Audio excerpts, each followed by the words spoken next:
여러분, 아시나요? 낮에 다니면 평범해 보이는 길들이 있어요. 차들이 바쁘게 지나가고 사람들도 왁자지껄하죠. 그런데 해가 지고 어두워지면, 특히 비가 오면 갑자기 다른 세상이 돼요. 가로등은 희미하고 길 양옆은 풀밭이 무성해요. 1km를 달려도 사람 그림자 하나 보이지 않죠. 만약 진짜 사람을 만나면 아무도 없는 것보다 더 무서울 거예요.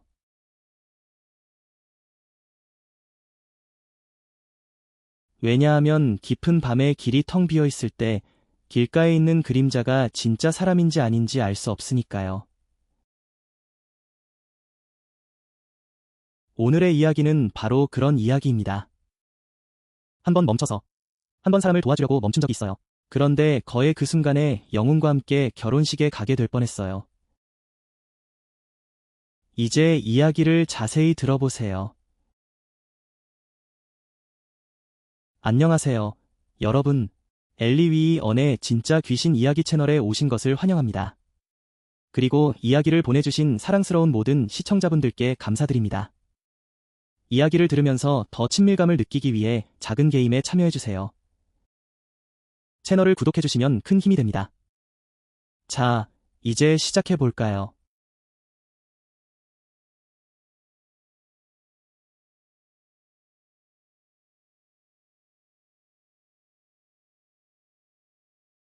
오늘의 이야기는 건터에 사는 시청자 트룽의 이야기입니다.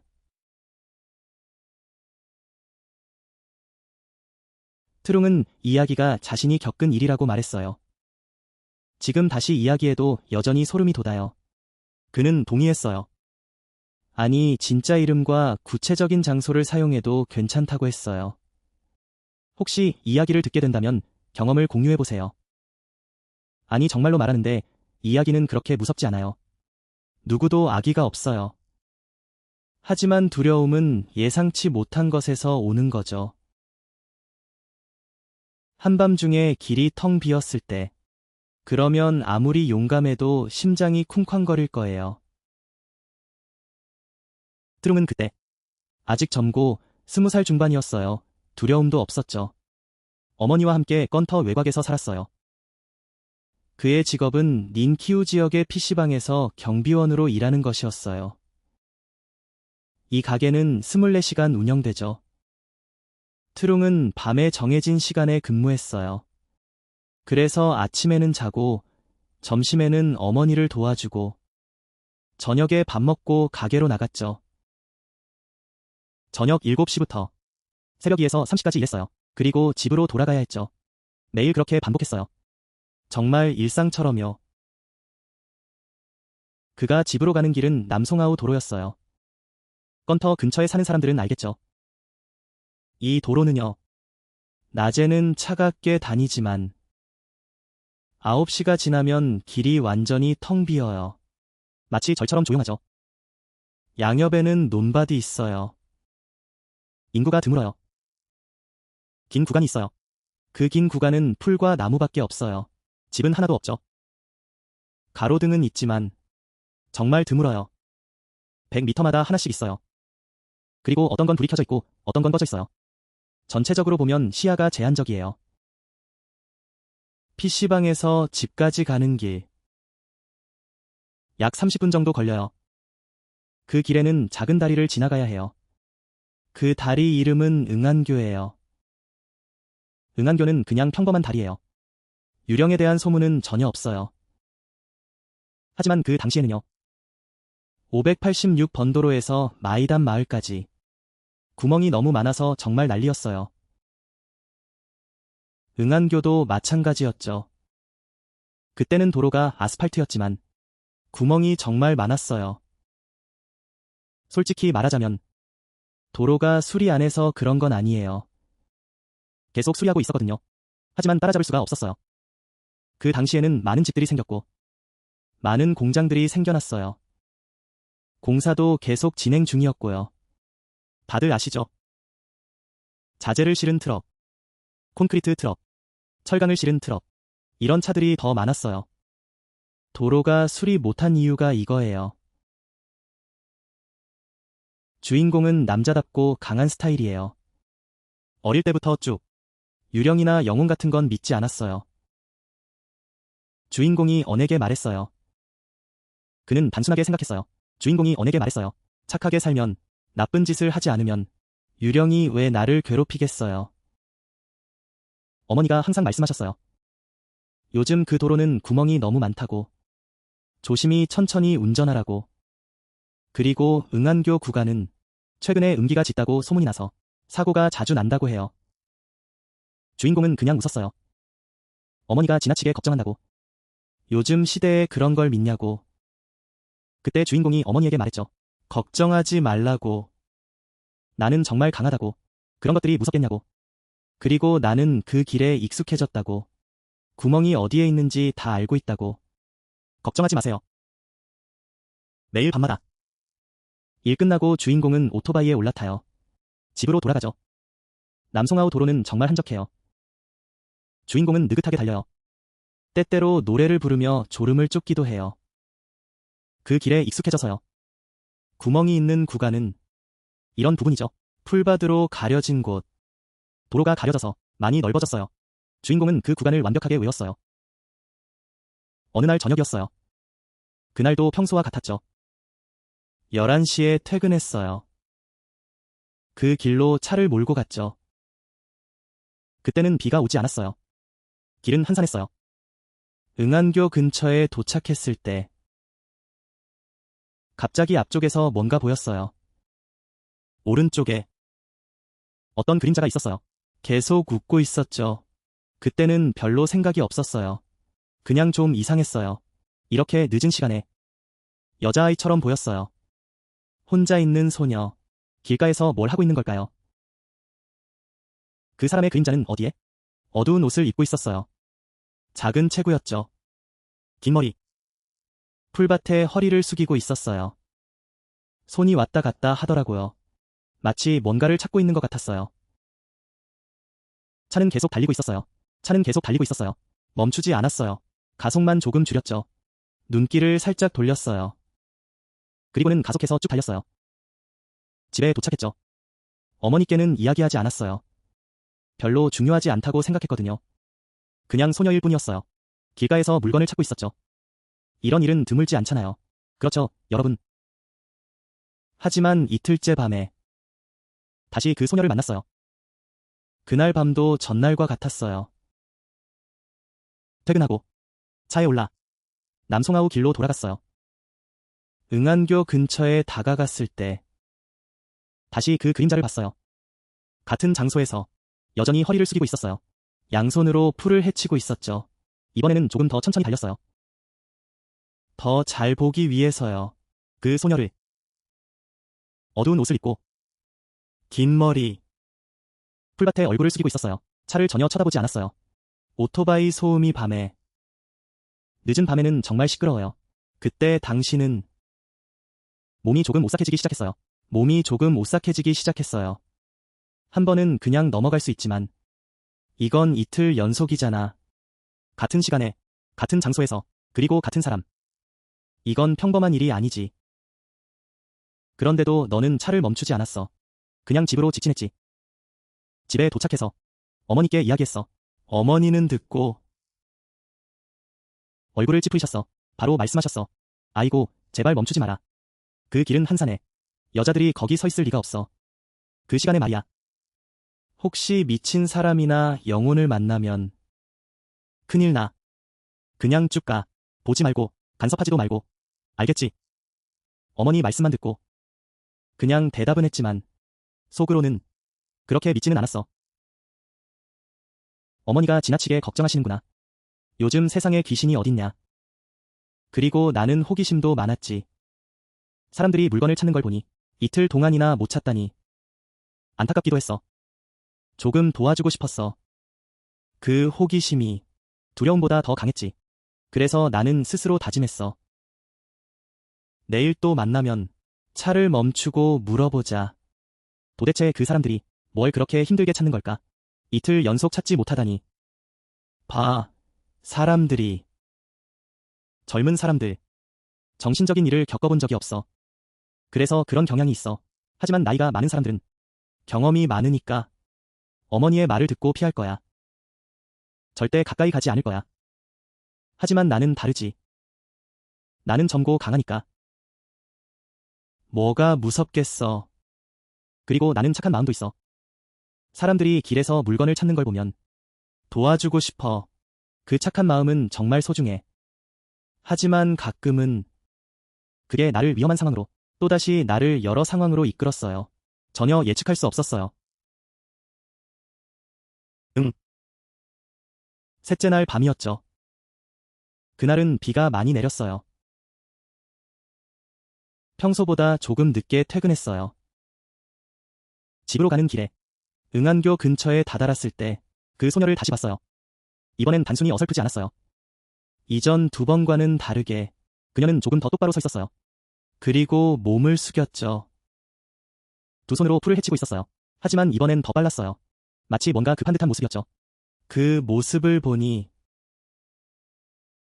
속으로 생각했어요. 갑자기 너무 무서웠어요. 이 소녀가 뭔가 중요한 걸 잃어버린 것 같았어요. 3일째인데도 찾지 못한 것 같아요. 지금 또 비가 오고 있어요. 정말 안타까운 상황이죠. 사람을 돕고 싶은 마음이 불쑥 솟아났어요. 그래서 이번엔 더 이상 지나치지 않기로 했어요. 차를 세우고 그녀에게 필요한 게 뭔지 물어보려고 했죠. 휴대폰이 있었어요. 플래시가 있는 휴대폰이요. 켜서 빨리 도와주기로 했어요. 여러분, 그 결정을 보세요. 정말 대담하죠? 한밤중에 한적한 길에서 한 소녀를 만났어요. 풀숲에서 어설프게 3일 연속 차를 멈추고 물어보겠다고 하다니 정말 용기가 필요한 일이죠. 그리고 그 마음이 정말 컸어요. 그렇죠. 그 결정 때문에 저는 정말 소름 끼치는 경험을 했어요. 그 장면은 평생 잊을 수 없을 것 같아요. 그리고 나서 당신이 말했죠. 내리라고. 소녀와 몇 미터 떨어져 서서 평범한 목소리로 물어봤어요. 여기요. 뭘 찾고 계신가요? 지난 3일 동안 지나가면서 당신을 봤어요. 많이 찾고 계신 것 같던데. 도와드릴까요? 평범한 목소리로 물어봐. 소녀아. 뭘 찾고 있어? 요즘 내가 지나가면서 너를 봤어. 많이 찾고 있더라. 도와줄까? 전화가 있어. 불 켜서 빨리 찾아볼게. 이봐.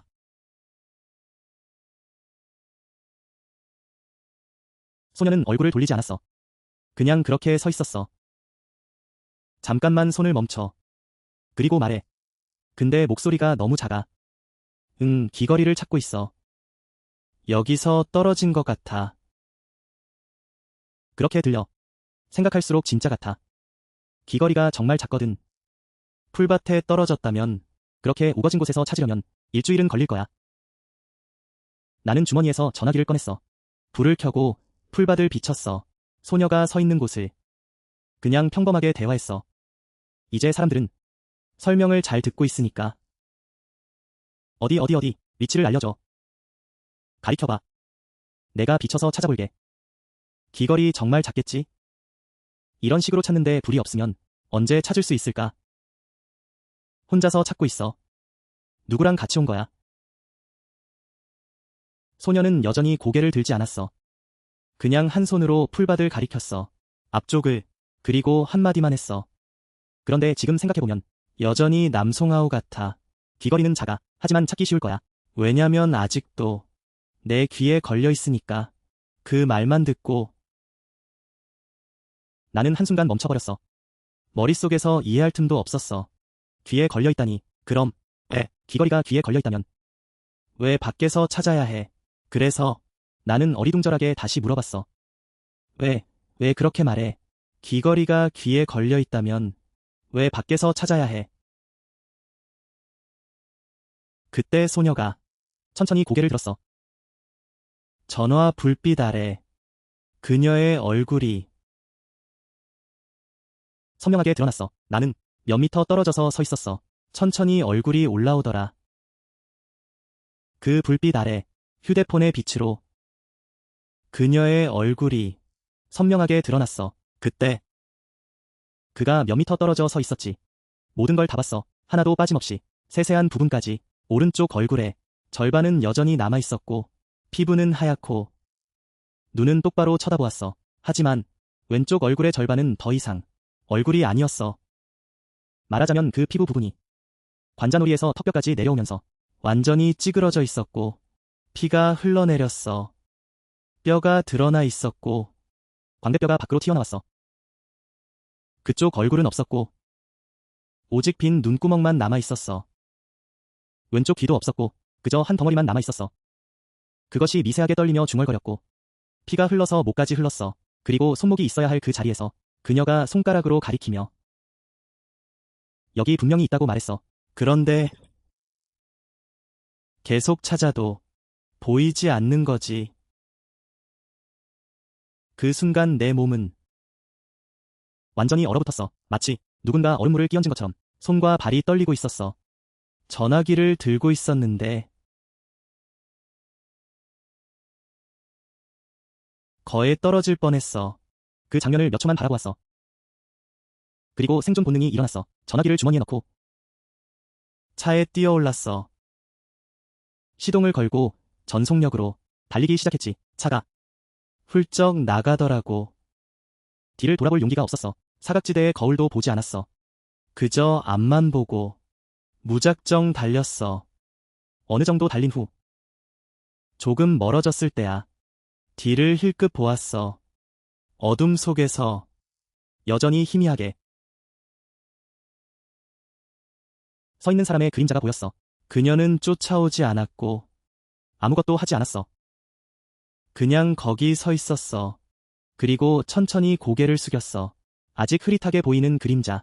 한 사람이 가만히 서 있었어. 길가에. 그건 쫓아오지 않았고 아무것도 하지 않았어. 그냥 거기 서 있었을 뿐이야. 그리고 천천히 몸을 숙였어.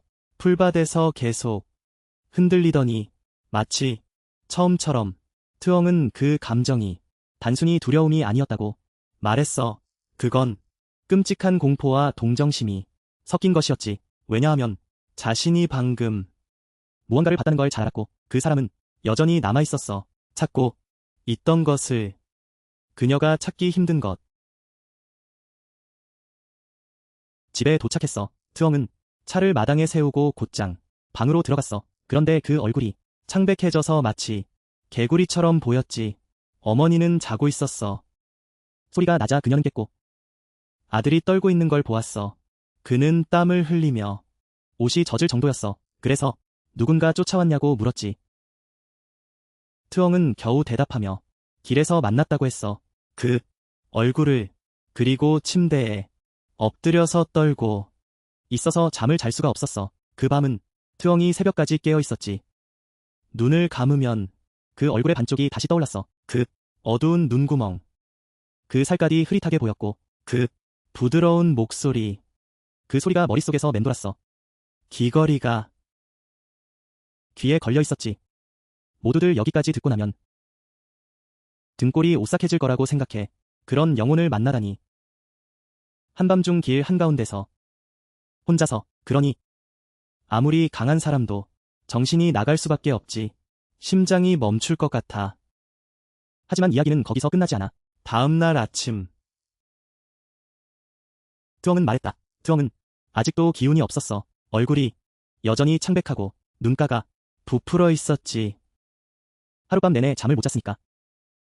그 사람은 계속 멍하니 있었고 마치 끔찍한 병을 앓고 있는 것처럼 보였어. 어머니는 아들이 이렇게 되자 걱정이 많았지. 계속 물어봤어. 결국 어젯밤에 너는 뭘 봤냐고. 집에 오자마자 그렇게 떨고 있냐고. 그는 겨우 대답했지만 아무 말도 하지 않았어. 그녀는 아무 대답도 하지 않았어. 그때 트룽은 어머니께 모든 이야기를 털어놓았어. 그 사건에 대해 말이야. 3일 연속 아들이 학교 옆에 그 소녀를 봤다고. 차를 멈추고 불을 켜고 그리고 그 얼굴의 반쪽을 봤다고. 어머니는 그 이야기를 듣고 아버지는 그저 하늘을 쳐다봤어. 아버지는 앉아있다가 푹 쓰러졌어. 아버지가 말했어. 세상에, 어머니가 너한테 그랬잖아. 듣지 않더니. 이상한 걸 만나면 그냥 지나쳐. 왜 그렇게 궁금해? 이제 선물을 가져왔잖아. 보이지?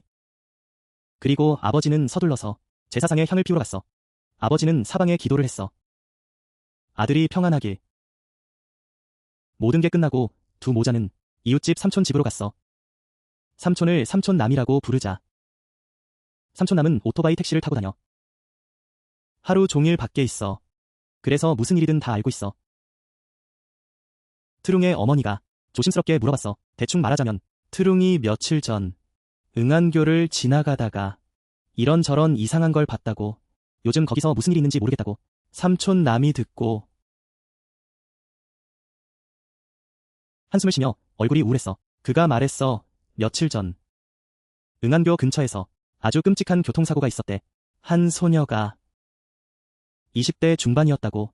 소식에 따르면 소크장에서 올라왔다고. 586번도로 근처에서 일하러 가는 길이었대. 그날 밤 늦게 오토바이를 타고 가다가 불행히도 트럭에 치였대. 정말 심각했어. 사람들이 말하길 형체가 없을 정도였대. 한쪽 눈과 귀도 잘렸다고 해. 사람들이 찾지 못했대. 그날 착용했던 귀걸이도 잃어버렸대. 그리고 소크장에서 가족이 올라와서 시신을 찾았는데 정말 울음바다였대. 아직도 남은 부분을 찾고 있다고 해. 장례를 제대로 치르기 위해서. 하지만 아직 찾지 못했대. 큰 부분은 찾기 쉬운데 그것을 제대로 묻어주기 위해서. 하지만 아직 찾지 못했어. 어느 부분이 큰지 알기 쉬워. 찾아야 해. 그런데 그 작은 부분은 덤불 속에 숨어 있어서 길가의 풀밭에서 찾기 정말 힘들어. 그 이야기를 듣고는 트엉은 완전히 멍해졌어. 알고 보니 그 소녀는 트엉이 연속으로 3번 만난 길가의 사람이 아니라 불행한 사고의 희생자였어. 그녀는 남아있었고 자신의 물건을 찾으러 풀밭으로 이끌고 갔어. 잃어버린 귀걸이와 함께 자신의 일부를 찾고 있었지. 트엉은 그때 등골이 오싹했대. 머리까지 서늘했어. 이제는 귀신이 무섭지 않아서가 아니라 그 소녀가 너무 불쌍했거든. 아직 젊고 일할 나이인데 갑자기 끔찍한 사고를 당했어. 온전하게 죽지도 못하고 영혼이 길가에 남아있어도 초월하지 못해. 어머니가 그 이야기를 듣고는 눈물을 흘리셨어. 그 소녀가 너무 결연해. 젊은 나이에 죽다니. 몸도 온전치 않아서 어떻게 그녀가 편할 수 있겠어. 그 후 며칠 동안 트엉은 혼자 남송아우 길을 다닐 용기가 없었어. 밤에는 더더욱. 어떤 날 퇴근 후 트엉은 인터넷 카페에서 자고 있었어. 침대에서 누워서 아침이 올 때까지 기다렸지. 어떤 날은 친구에게 근처에서 일하라고 부탁했어. 함께 가는 게 안전하니까. 혼자서는 도저히 갈 수 없었어. 인터넷 카페에 누워있어도 편하지 않았어. 눈을 감으면 그날의 플래시처럼 비치는 장면이 떠올랐거든. 얼굴의 반쪽, 그 눈구멍, 부드러운 목소리와 그 모습이 머릿속에 맴돌았어. 트엉은 여러 밤을 새웠고 컴퓨터로 영화를 보며 아침이 될 때까지 있었어. 눈은 화면에 붙어있지만 머리는 그 소녀 생각뿐이었지. 그때 트엉의 건강도 많이 나빠졌어. 몸이 많이 약해졌고 눈은 계속 흐릿했어. 힘이 없어서 가만히 있지 못했지. 같이 일하는 사람들이 그 모습을 보고 걱정했어. 가게 주인도 궁금해서 물어봤어. 그냥 잠을 못 잔다고만 했어. 며칠 동안 진짜로 사실을 말할 용기는 없었지. 어머니, 가 아들이 계속 PC방에서 자는 걸 보고 전화로 물어보셨지. 그냥 PC방에서 자고 있다고 대답했어. 혼자 집에 가는 게 무서워서라고는 말 못했지. 하지만 어머니는 의심하셨지. 왜냐하면 그동안 내 아들은 정말 강한 아이였거든. 귀신 같은 건 전혀 무서워하지 않았어. 갑자기 지금은 마치 영혼을 잃은 사람처럼 되어버렸지. 내가 말했잖아. 한번 귀신을 만나면 한 달은 아플 거라고. 하물며 트렁크가 연속으로 3번이나 만났으니 가까이서 내 얼굴에 불빛을 비추기도 했어. 그 공포는 단지 그 순간에만 있는 게 아니라 머릿속에 남아있어. 그래서 밥도 제대로 못 먹고 잠도 못 자. 사람이 마치 점점 힘이 빠지는 것 같아. 조금씩, 조금씩, 조금씩. 그러다 어느 날 밤 9시쯤 내가 PC방에 앉아있을 때 어머니가 전화하셨어. 전화해서 어머니의 목소리가 약해. 갑자기 저녁에 밥 먹고 나서부터 배가 너무 아프다고. 어머니가 무슨 일이 있는지 모르겠다고. 지금도 많이 아프다고. 그때 나는 듣고 정말 걱정이 됐어. 왜냐하면 어머니는 만성위염이 있으시거든. 가끔씩 아프셔. 예전에 내가 집에 있을 때 데려갔었지. 하지만 지금은 내가 PC방에 있고 어머니는 집에 혼자 계시니까 다른 방법이 없어서 가게 주인에게 바로 가게 해달라고 부탁했어. 그날 밤은 비가 조금 내리고 길도 한산했어. 요즘 느끼는 두려움이란 정말 쌓여가 지금 다시 올라와. 내가 응안교 근처 도로를 지나갈 때 내 손은 핸들을 꽉 잡고 있었어. 심장은 미친 듯이 뛰고 눈은 오직 앞만 바라볼 수밖에 없었어. 그냥 심장이 미친 듯이 뛰었어. 눈은 앞만 바라볼 수밖에 없었고 다른 곳은 볼 수가 없었어. 눈길을 살짝 돌리기도 했어. 스스로를 이렇게 위로했지.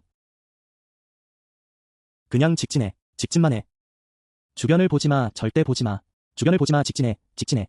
그냥 직진해. 절대 옆을 보지 마. 옆을 보지 마. 그런데 차가 응안교를 지나치자마자 딱 20m 정도 지났을 때 갑자기 몸에 차가운 기운이 느껴졌어. 그 차가움은 단순한 날씨의 추위가 아니었어. 소름이 돋는 그런 차가움이었지. 마치 땅속에서 올라오는 듯한. 그게 확 퍼져서 다리로 내려가고 등으로 쭉 흘러내렸어. 내가 말하는 건 털이 다 곤두섰어. 목이 굳어버려서 옆을 볼 엄두도 못 냈어. 그러다 갑자기 뒤에서 누군가 속삭이는 소리가 들렸어. 소녀의 목소리. 아주 부드럽지만 귀에 바짝 붙어 있었지. 그 목소리가 들리자 머리카락이 서는 기분이었어. 어떻게 그 목소리가 나를 이렇게 소름이 돋게 할 수 있지? 왜 너는 나를 도와준다고 했잖아. 약속했잖아. 그 순간 나는 분명히 느꼈어. 차가운 손이 내 어깨를 만졌어. 그 느낌은 무겁고 차가웠어. 만지면 마치 누군가 나를 꽉 붙잡고 있는 느낌이었지. 너무 무서웠어. 가속 페달을 밟고 차가 미친 듯이 달렸어. 멈출 수 없었어. 후방 거울도 볼 수가 없었지. 그냥 집까지 한 번에 달려갔어. 마당에 차를 세우고 뛰어 들어가니 어머니가 침대에 누워 계셨어. 얼굴이 찡그려져 있었지. 지금 너무 아프신 것 같아. 어머니를 일으켜서 바로 병원으로 갔어. 의사가 어머니를 진료하는 동안 나는 의자에 앉아 있었고 그때 손이 여전히 떨리고 있었어. 어머니 진료가 끝나고 집에 돌아오니 벌써 새벽 3시가 다 되어 있었어. 그때 어머니가 물어보셨어. 방금 너는 어떻게 돌아왔니? 이제 어머니가 너무 아프셔. 어머니를 일으켜야 해. 빨리 병원으로 가자. 기다리는 그 순간 의사께서 어머니를 진찰하실 때 새로 앉은 의자에 앉았는데 그때 손은 여전히 떨리고 있었어. 어머니 진찰이 끝날 때까지 기다렸어. 두 모자가 집에 돌아오니 거의 새벽 3시였어. 그때 어머니가 물어보셨어. 방금 너가 뛰어왔니? 아직 다른 일은 없었니? 애 얼굴이 그렇게 창백해. 뭐라고? 학교에서 진짜로 말했어. 그때 응안교를 지나가다가 일이 생겼다고. 이상한 소리가 들렸어. 그때 차가운 손이 어깨를 만졌어. 어머니는 그 말을 듣고 얼굴을 감싸며 울었어. 이번에는 우리 꼭 가야 해. 스승님께 가거나 유례를 해야 해. 계속 이렇게 두면 학교는 큰일 나. 예전에 이웃들이 차우독에 좋은 스승이 있다고 했어. 나도 일을 쉬고 가야겠다. 그리고 아침에 우리 둘이 가서 한번 보자.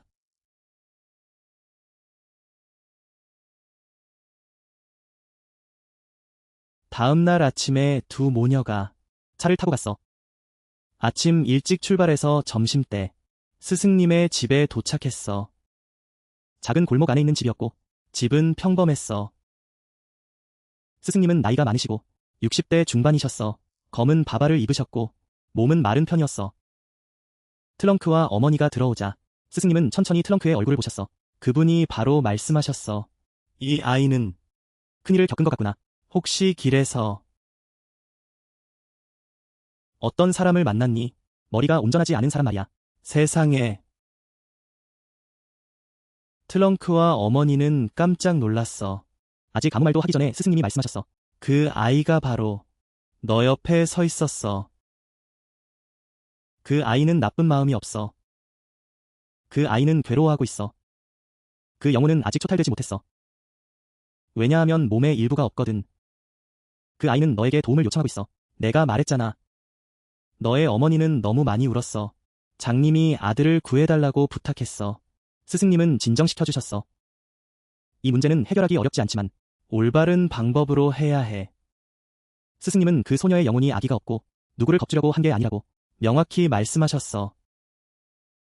그녀는 교통사고로 죽었고 몸이 온전하지 않아서 그래서 영혼이 아직 잠들어 있고 초탈되지 못했다고 누군가를 일부러 겁주려고 한 건 아니야. 그녀는 죽어서도 여전히 뭔가를 잃어버린 상태야. 그래서 그녀는 영혼이 된 거지. 아직 꿈에서 깨어나지 못한 것 같아. 그녀는 길가에 서서 찾고 있었어. 귀걸이와 잃어버린 부분을. 잃어버린 이유는 아직 미련이 남아서야. 충분히 찾고 싶어. 완전해지기 위해서. 스승님이 말씀하시길 그녀를 도우려면 가족과 연락해야 한다고. 그들에게 건터로 가서 관계 기관에 가서 남은 부분을 찾아야 한다고. 그 후에 제대로 장례를 치러야 해. 그래야 그녀가 미련을 떨치고 초월할 수 있어. 그렇지 않으면 이 소녀는 계속 따라다닐 거야. 그냥 거기서 서 있을 거고. 학교에서 이미 사고가 났으니 피부가 닿으면 그 인연이 계속 남아.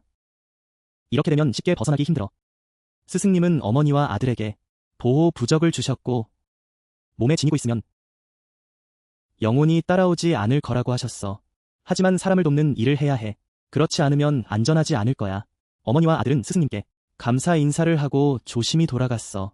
집에 도착하자 어머니가 말씀하셨어. 일을 내가 처리할게. 아들은 더 이상 사고에 휘말리게 하고 싶지 않다고. 어머니는 병원으로 가셨어. 소녀의 시신이 온 곳에 가족에 대한 정보를 물어봤어.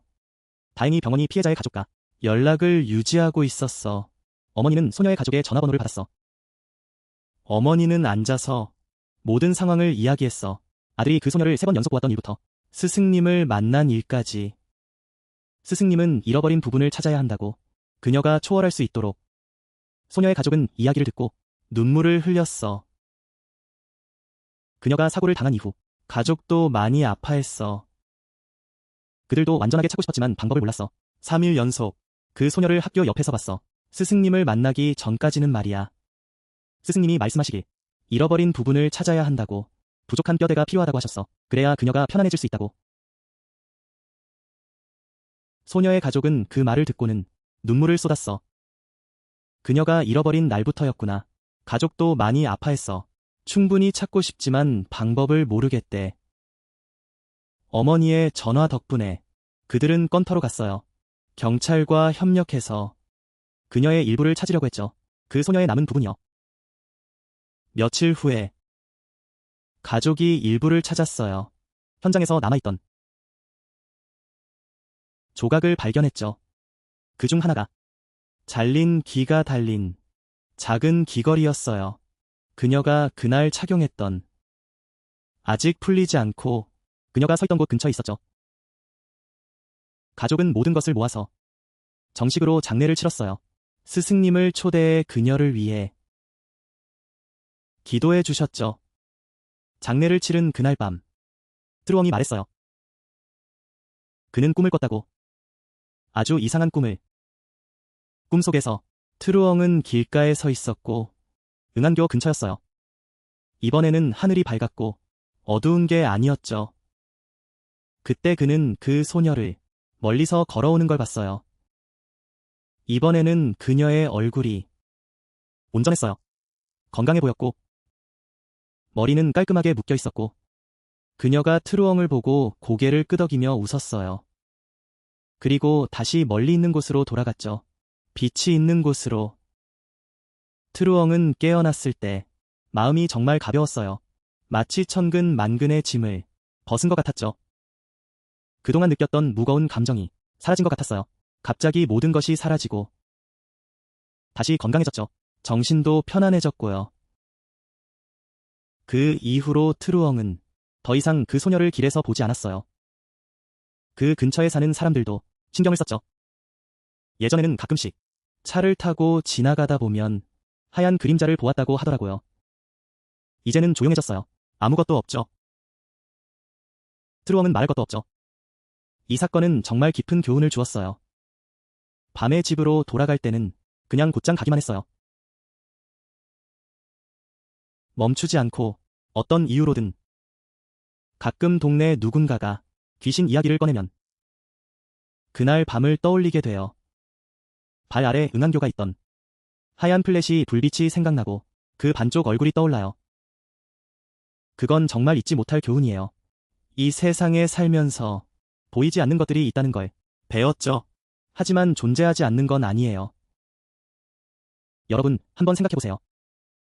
이야기 속 소녀는 20살이 넘었고 가족을 돕기 위해 일하던 중이었어요. 그런데 그저 한 번의 끔찍한 교통사고로 모든 계획이 물거품이 되었죠.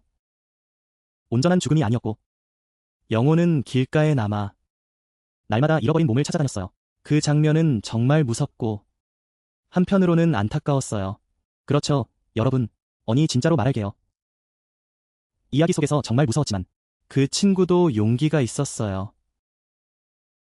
다른 사람이라면 그 장면을 보고 그냥 집으로 달려가서 멀리 도망가려고 했을 거예요. 누가 스승을 찾아가서 병원에 가서 소식을 물어보겠어요.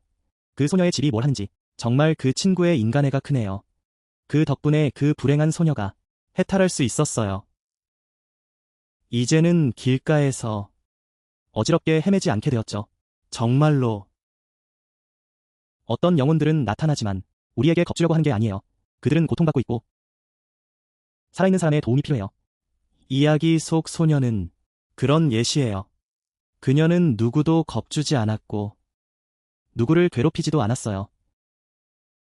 그저 자신에게 필요한 것을 찾고 있었죠. 그녀가 나타나는 방식은 죽을 때의 모습으로, 그게 그녀의 마지막 모습이었으니까요. 그녀는 단순히 한가한 게 아니었어요. 그녀가 나타나는 모습은 죽었을 때의 모습으로, 그것이 그녀의 마지막 모습이기 때문이에요. 그녀가 이 세상에 있었던 그냥 아무렇게나 나타난 게 아니죠. 사람들을 무섭게 하기도 하죠. 이렇게 말하는 이유는 이해를 돕기 위해서입니다. 영혼도 여러 종류가 있어요. 어떤 영혼은 착한 영혼이고 어떤 영혼은 나쁜 영혼이죠. 하지만 대다수는 고통받는 영혼들입니다. 아직 초월하지 못한 영혼들이죠. 모두가 사람을 해치고 싶어하는 건 아니에요. 그렇죠. 하지만 모두에게 경고하고 싶어요. 길에서 이상한 일을 만나면, 특히 밤에, 호기심을 부리지 마세요. 트엉은 운이 좋았던 거죠. 착한 영혼을 만났고 스승님을 만났으니까요. 스승님은 길을 잘 안내해 주셨죠. 하지만 만약 나쁜 영혼을 만나면, 혹은 사람 중에 귀신인 척하는 사람이 있다면, 깜짝 놀라게 하려는 사람이라면 정말 위험할 수 있어요. 제일 좋은 건 그냥 쭉 달려서 멈추지 않는 거예요. 절대 쳐다보지 말고 집에 도착한 후에 궁금한 게 있으면 그때 알아보세요. 자신의 생명이 가장 중요하니까요. 맞죠, 여러분? 또 하나의 교훈은 밤에 운전하는 것에 대한 거예요. 남송아우 도로에 대해서, 그리고 밤에 돌아다니는 길에 대해요. 항상 위험이 도사리고 있어요. 교통사고는 발생할 수 있고 그건 순식간에 일어날 수 있어요. 남긴 후유증은 끔찍하죠. 이 소녀의 이야기처럼요. 그래서 여러분, 밤에 자주 운전하는 분들은 기억하세요. 천천히 잘 살피면서 가세요. 빨리 가지 말고, 어디 멀리 가더라도 혼자 가지 말고 누군가와 함께 가세요. 특히 여성분들은요. 그렇죠. 만약 혼자 가야 한다면 핸드폰은 충전해두세요. 큰 길로 가고 조용한 길은 피하세요. 외진 길은 피하고. 그건 기본적인 것들이에요. 가끔은 우리가 소홀히 할 수 있지만 사고가 나고 나서 후회하게 되죠. 그럼 오늘 이야기는 여기까지입니다. 어는 이야기를 보내주신 트엉에게 감사의 인사를 전합니다. 이야기를 채널에 보내주셔서 감사합니다. 당신과 어머니가 항상 건강하고 평안하시길 바랍니다. 일도 순조롭게 진행되길 바랍니다. 그리고 사랑하는 시청자 여러분, 럴레스콜 채널을 구독해주세요. 재미있는 영상들을 놓치지 마세요.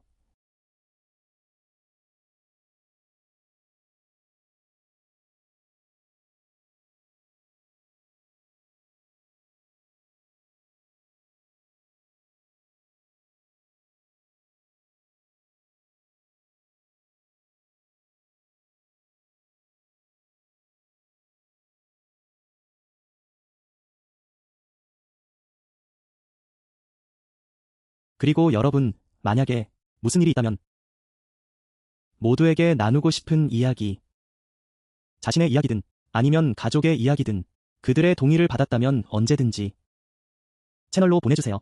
아래 댓글에 남겨주시면 됩니다. 그럼 안녕히 계세요. 다음에 또 만나요.